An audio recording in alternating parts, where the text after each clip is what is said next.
Hello everyone, welcome to the HardReset channel, and today I'm going to show you how to fix the touchscreen not responding on the SAMSUNG Galaxy A57.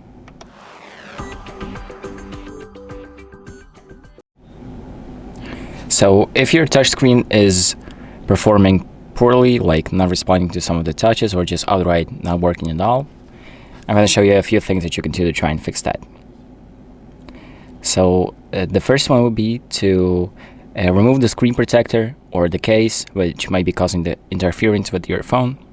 So the phone might be detecting the phone case or the screen protector as you touching the phone, which causes the other inputs to be blocked. So make sure to remove both of those and try to see if that helps.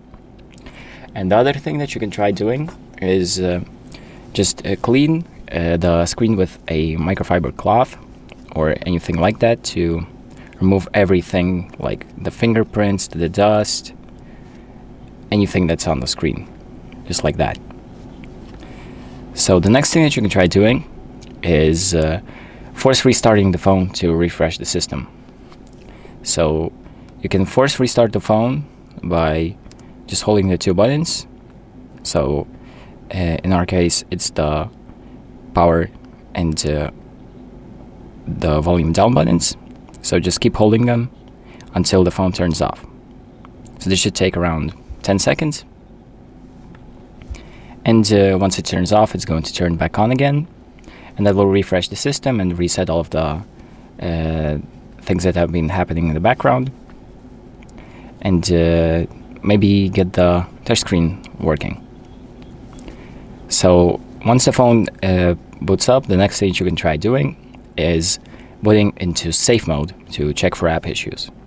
So what safe mode is, it's basically a mode on your phone which disables all of the third-party things that have been installed in the phone.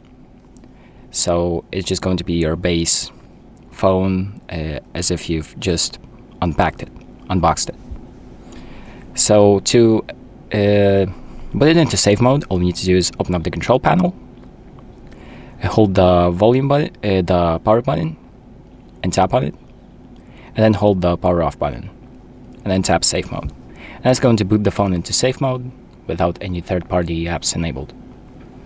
And then the last thing that you can try doing is trying to update the system.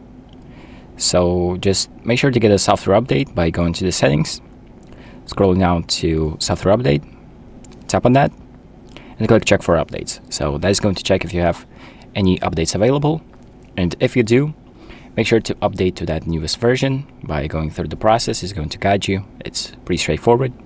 And once you're done, that might get the touchscreen working properly. And that is pretty much it for this video. So thank you for watching. I hope this video helps you, and make sure to like and subscribe.